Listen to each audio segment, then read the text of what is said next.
ಕೆಲವು ಪಾರಿವಾಳ ಅಂದರೆ ಪಾರಿವಾಳಗಳ ಗುಂಪು ಒಂದು ದೇವಸ್ಥಾನದಲ್ಲಿ ಆಶ್ರಯ ಪಡೆದಿತ್ತು. ಆಶ್ರಯ ಆ ಗೋಪುರದಲ್ಲಿ ಅವು ಆಶ್ರಯ ಪಡೆದಿದ್ದರಿಂದ ಅವು ಅಲ್ಲಿ ಸುಖವಾಗಿತ್ತು. ಹಬ್ಬದ ಸಮಯ, ಅಲ್ಲಿ ಉತ್ಸವ ಬರ್ತಾ ಇದೆ. ಆ ಉತ್ಸವಕ್ಕೆ ಮೊದಲು ಅದರ ಬಣ್ಣ ಬಳಿಬೇಕಾಯಿತು. ಜನರು ಬಂದರು, ಎಲ್ಲ ಬಣ್ಣ ಬಳಿತಾ ಇದ್ರು. ಅದನ್ನು ನೋಡಿ ಹೆದರಿದ ಪಾರಿವಾಳಗಳು ಅಲ್ಲಿಂದ ಹೋಗಿ ಸ್ವಲ್ಪ ದೂರದಲ್ಲಿ ಇದ್ದಂತಹ ಒಂದು ಚರ್ಚ್, ಅಲ್ಲಿ ಹೋಗಿ ಅದು ತನ್ನ ವಾಸವನ್ನು ಆರಂಭಿಸಿತು. ಹಾಗೆ ಅಲ್ಲಿ ಪಾರಿವಾಳಗಳು ಸುಖವಾಗಿತ್ತು. ಸ್ವಲ್ಪ ದಿನ ಇದ್ದಾಗ ಕ್ರಿಸ್ಮಸ್ ಬಂತು. ಆ ಚರ್ಚ್ಗೆ ಬಣ್ಣ ಬಳಿಯಲು ಜನ ಬಂದರು. ಜನ ಬಂದಾಗ ಅಲ್ಲಿಂದ ಪಾರಿವಾಳಗಳು ಬೇರೆ ದಾರಿ ಇರದೆ ಹೋಯಿತು. ಇನ್ನು ಸ್ವಲ್ಪ ದೂರದಲ್ಲಿ ಒಂದು ಮಸೀದಿ ಇತ್ತು. ಆ ಮಸೀದಿಯಲ್ಲಿ ಅದರ ಮೇಲೆ ಅವು ಆಶ್ರಯ ಪಡೆಯಿತು. ಅಲ್ಲಿ ಸ್ವಲ್ಪ ದಿವಸ ಇದ್ದಾಗ ರಂಜಾನ್ ಹಬ್ಬ ಬಂತು. ಮಸೀದಿಗೆ ಬಣ್ಣ ಬಳಿಯುವಂತಹ, ಎಲ್ಲವನ್ನು ಶುಚಿ ಮಾಡುವಂತಹ ಕೆಲಸ ಶುರುವಾಯಿತು.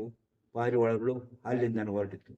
ಅವುಗಳು ಇನ್ನು ಎಲ್ಲಿ ಹೋಗಬೇಕು, ಎಲ್ಲಿ ಹೋಗಿರಲಿ ಎಂಬ ಚಿಂತೆ ಆಯಿತು. ಕೊನೆಗೆ ಆವಾಗ ದೇವಸ್ಥಾನದಲ್ಲಿ ಜಾತ್ರೆ ಎಲ್ಲ ಮುಗಿದಿತ್ತು. ಅಲ್ಲಿನ ಎಲ್ಲ ಜನರೆಲ್ಲ ಹೋಗಿದ್ರು.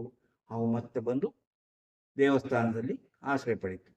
ಹಾಗೆ ಆಶ್ರಯ ಪಡೆದಿದ್ದಾಗ ಇದು ಒಂದು ದಿನ ಅಲ್ಲಿ ದೇವಸ್ಥಾನದ ಮುಂದೆ ಜನಗಳು ಜಗಳ ಮಾಡ್ತಿದ್ರು, ಗಲಾಟೆ ಮಾಡ್ತಿರುವುದನ್ನು ನೋಡಿ ಯಾಕೆ ಯಾಕೆ ಜನರು ಈ ರೀತಿ ಗಲಾಟೆ ಮಾಡ್ತಿದ್ದಾರೆ, ಯಾಕೆ ಏನಾಯ್ತು ಅಂತ ಮರಿ ಪಾರಿವಾಳ ಅದರ ಅಮ್ಮನನ್ನು ಕೇಳಿತು. ಅದಕ್ಕೆ ಆ ಪಾರಿವಾಳ ಹೇಳ್ತು, ನೋಡು, ಈ ಜನರು ಹೀಗೇನೆ, ತಮಗೆ ಯಾವುದು ಕಂಡ್ರೆ ಆಗಲ್ವೋ ಅದ್ರ ಬಗ್ಗೆ ಜಗಳ ಮಾಡ್ತಾರೆ, ಹೊಡಿತಾರೆ, ಕೊಲೆನೂ ಮಾಡ್ತಾರೆ.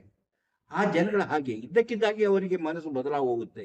ಪ್ರೀತಿ ವಿಶ್ವಾಸದ ಬಗ್ಗೆ ಅವರಿಗೆ ಯಾವುದೇ ನಂಬಿಕೆ ಇಲ್ಲ, ಅವರಿಗೆ ಬಾಂಧವ್ಯದ ಬಗ್ಗೆ ನಂಬಿಕೆ ಇಲ್ಲ. ಹಾಗಾದ್ರೆ ನಾವು ಹಾಗಲ್ಲ. ನಾವು ಎಲ್ಲಿದ್ದರೂ ಸಹ ಒಟ್ಟಿಗೆ ಅನ್ಯೋನ್ಯವಾಗಿರ್ತೇವೆ. ಅಂದರೆ ನಾವು ದೇವಸ್ಥಾನದಲ್ಲಿದ್ದರೂ ಸುಖವಾಗಿರ್ತೇವೆ, ಚರ್ಚ್ನಲ್ಲಿದ್ದರೂ ಸುಖವಾಗಿರ್ತೇವೆ, ಆ ಮಸೀದಿಯಲ್ಲಿದ್ದರೂ ಸುಖವಾಗಿರುತ್ತದೆ. ಆದುದರಿಂದಲೇ ನಾವು ಹಾಯಾಗಿದ್ದೇವೆ, ನಾವು ಮೇಲಿದ್ದೇವೆ, ಜನರು ಕೆಳಗಿದ್ದಾರೆ. ಇದು ಜನರಲ್ಲಿ, ನಮ್ಮಲ್ಲಿ ಅಂತಹ ಭೇದ ಭಾವ ಇಲ್ಲದಿದ್ದಾಗ, ನಮಗೆ ಎಲ್ಲವೂ ಸಮಾನ ಎಂದು ತಿಳಿದುಕೊಂಡಾಗ ನಾವು ಸುಖವಾಗಿರಲು ಸಾಧ್ಯ.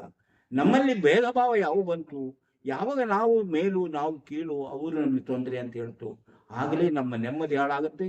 ನಾವು ಜೀವನದಲ್ಲಿ ಎಲ್ಲವನ್ನು ಕಳೆದುಕೊಳ್ಳಬೇಕಾಗುತ್ತೆ.